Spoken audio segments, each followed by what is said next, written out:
What's there left to say about F-Zero GX but I haven't already said in my previous videos? It's one of the best racing games ever and one of the finest games the GameCube has to offer. But the game does have an infamous legacy for its high difficulty. This was a fun game, but it caused gamers many a roadblock because of the difficulty level. So for this list, I aim to give you my take on what I thought were the top 10 hardest tracks in the game, based off how hard it is to get first place, and or how hard it is just to survive on the course. Couple of rules before we start: I'm not including any of the story mode levels, just for regular Grand Prix tracks. And 2, this is just my opinion. If you disagree, that's fine, but please try and respect my opinion. So with that being said, let's get this list underway. So here's the lowdown. You're racing at furiously fast speeds, but unlike most racing games, if you fly off course, you don't respawn like in say Mario Kart, but you have to restart the whole race all over again.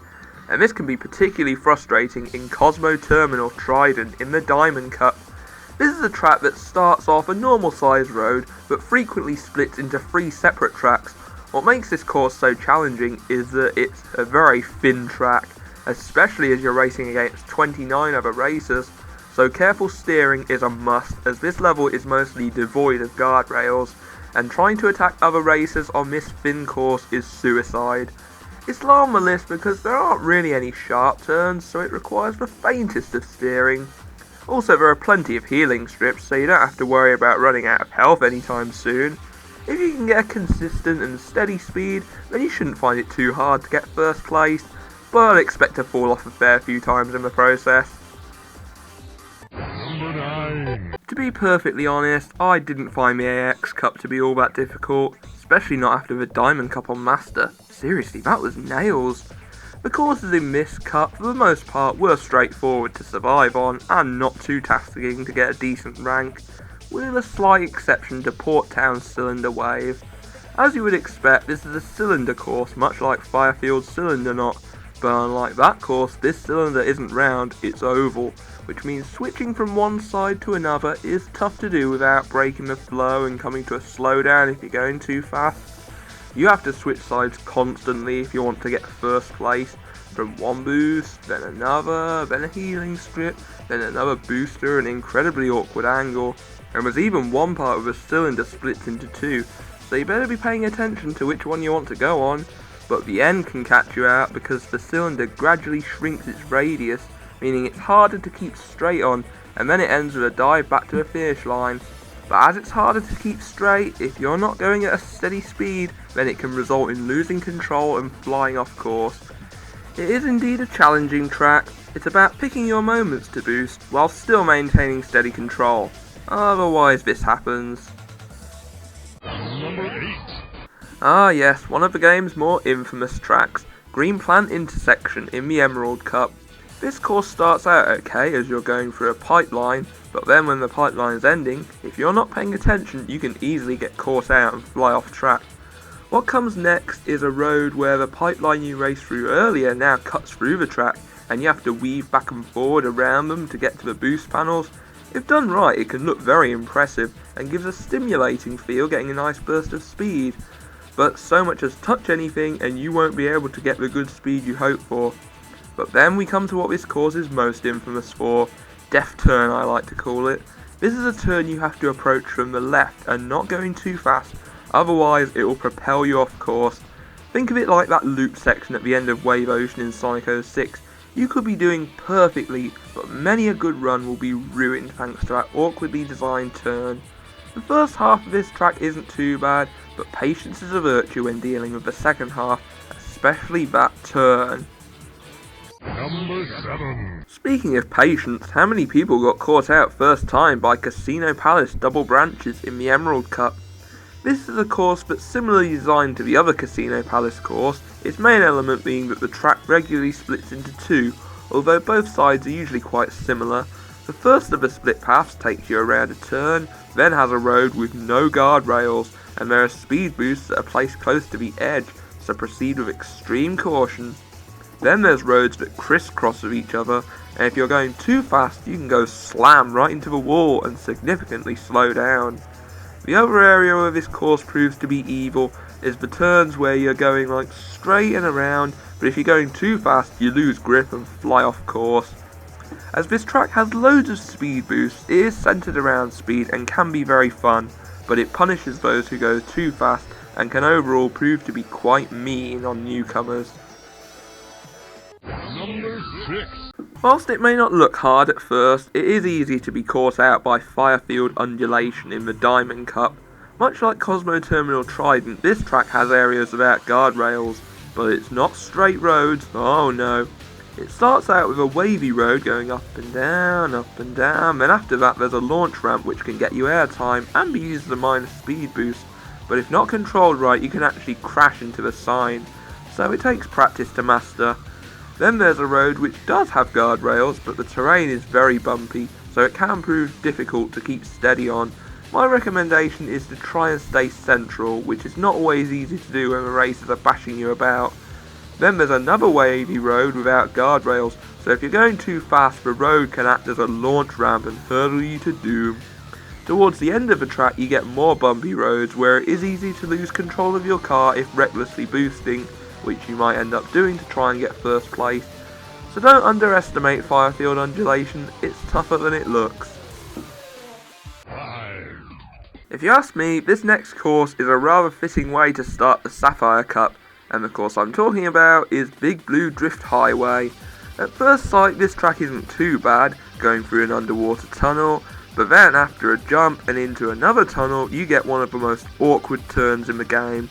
If not done to perfection, you'll crash, and this can be the difference between first place and 10th. There's also only one healing strip in this course, and if you don't anticipate it after the sharp turn, it can be easily missed. On the higher difficulties, this track can prove to be really challenging, as the road is never very wide, so coming into contact with other racers is pretty much a given.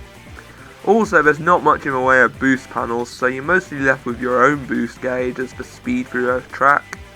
And towards the end of the course there's the healing strip with 3 boost panels that leads to a big jump where if you're not careful you can fall into the black abyss below. The main reason why this course is so high is the nasty surprises it has in store, and it's one of the hardest to get first place on. Number 4. Whilst not the hardest to get first place on, there are many other reasons why this track is hard, and that track is Sand Ocean Lateral Shift in the Diamond Cup. This is a course that, much like Casino Palace Double Branches, has a deadly side to it.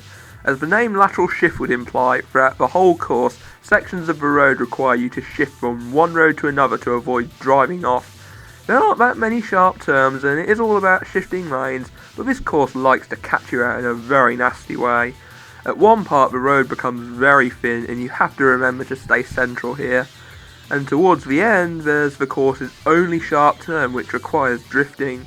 What makes this course harder than it needs to be is that the course, whilst it doesn't invert, is on a weird sort of slant, where if you get hit you'll most likely lose grip and be flying off course.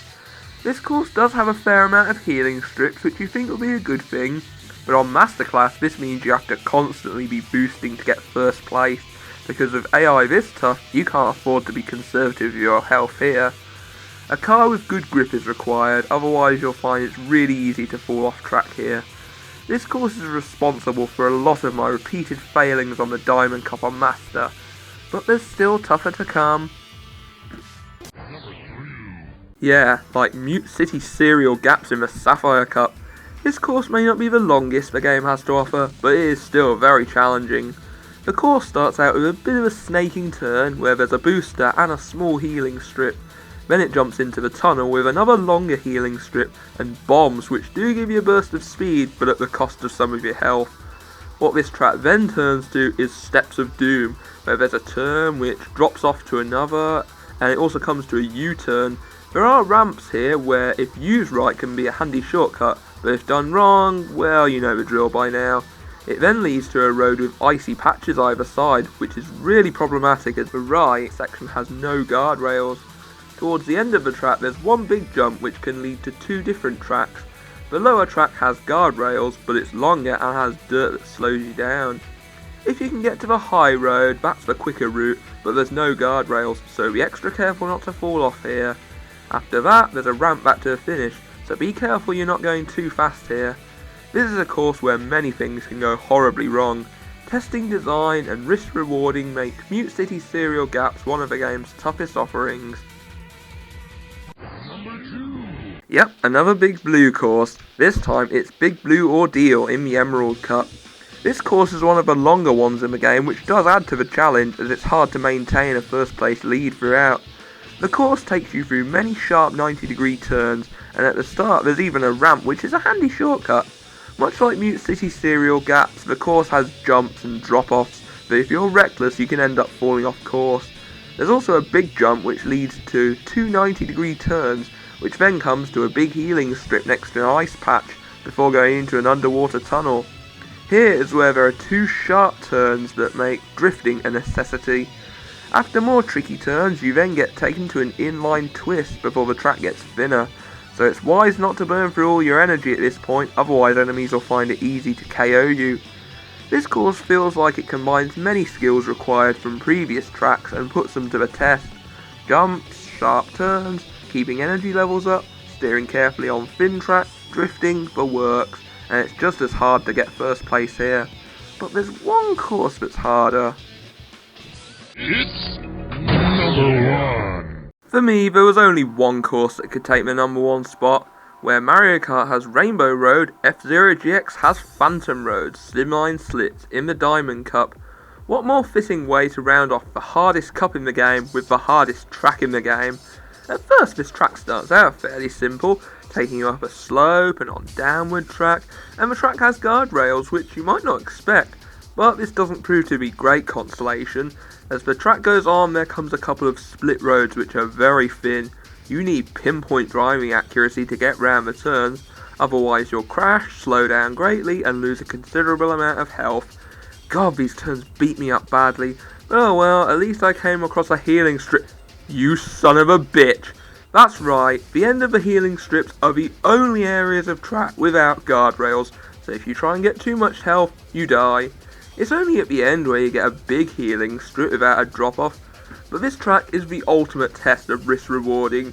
You need to get enough health back for boost power to win the race, but leave before you fly off course. But with the many tricky turns and tight road sections, you'll be lucky to even use the boost power.